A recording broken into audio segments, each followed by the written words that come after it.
How did this documentary come together? Philippe Sands, who is, if you like, the main character of a cast of 3 characters in the movie, is a personal friend of mine. We were at university together. I made documentaries for the BBC, but that's about 20 years ago now. And when he came across this amazing story in the course of researching a book, he asked me if I thought there was sufficient material to make a documentary, and we started off working together on it as friends.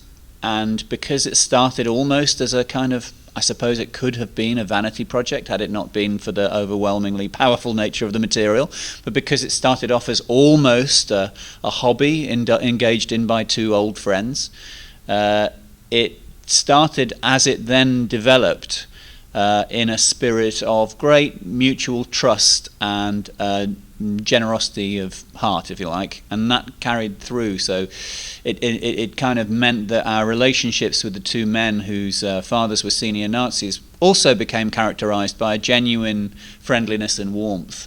So although some of what is on screen is kind of painful and to some extent confrontational, those moments where the camera was turning were kind of exceptional moments in a 2-year history of a friendship that accommodated basically 4 people: Philippe and me, and Nicholas Frank and Horst von Wächter. You, if my reading serves me properly, you started as a documentarian, and then you started doing some feature-length narrative films. Fever Pitch was mentioned earlier, and then television, Downton Abbey. You did say in a previous interview that being a dramatist and doing a lot of narrative films actually helped in the making of this documentary, where you would see these amazing scenes unfold in front of you and you would just let it play out in front of the cameras. Making drama for 20 years, pretty much, between one documentary and another, was one reason why I kind of embraced this project with such complete joy, because I had no script. And although that's kind of scary, it's also, after being, not to put too fine a point on it, imprisoned by the plans of another agent, suddenly you can make your own movie. And I mean, I didn't realize, but I recognized very quickly I had a real thirst to do that. So that was one thing.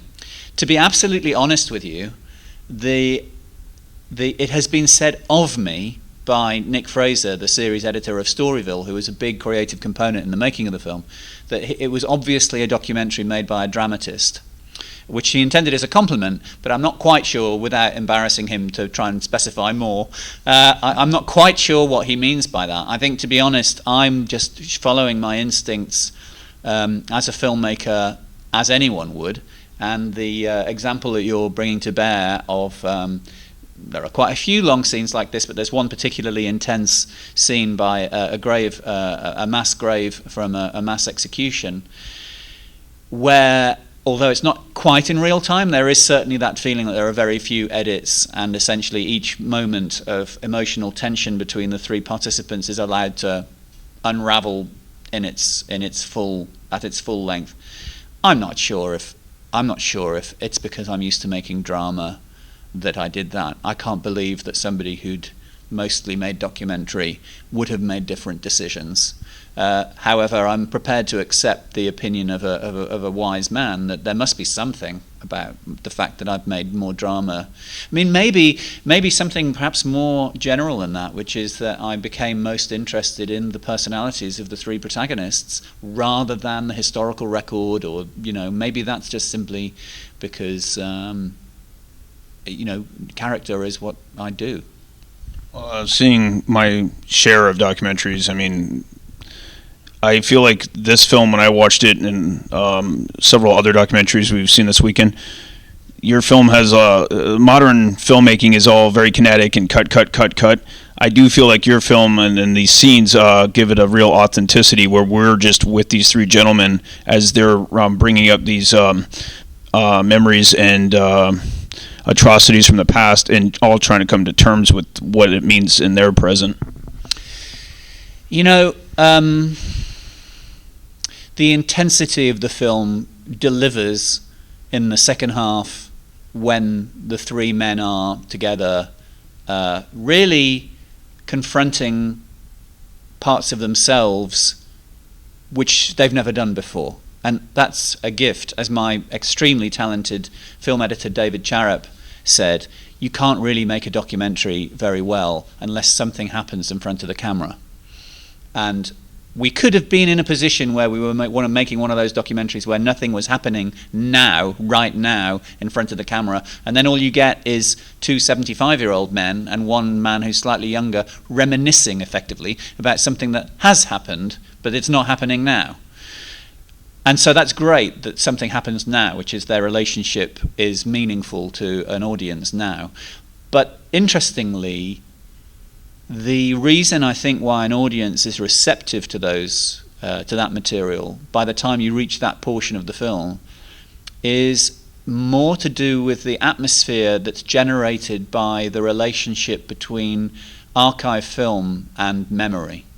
That there's something deliberately dreamlike about the earlier sections of the film, which I hope, anyway, invites the audience to, if you like, lower their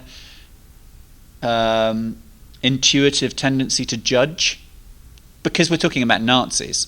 So it's morally barren, this topic, because you can't really envisage a more morally reprehensible group. So there's nowhere to go. But the film works, I hope, to make you feel like you're walking in the shoes of these men, and to some extent walking in the shoes of their fathers, who were the perpetrators of these terrible atrocities. And just for the duration of the film, it invites you to suspend your knowledge of moral certainty. And I think really that the thing that makes the film's particular effect possible is as much the fact that those two contributors gave us access to their archive film, their personal, private archive film. So it feels like you've watched their memories before you come to the point where you're seeing them interact with each other in the moment.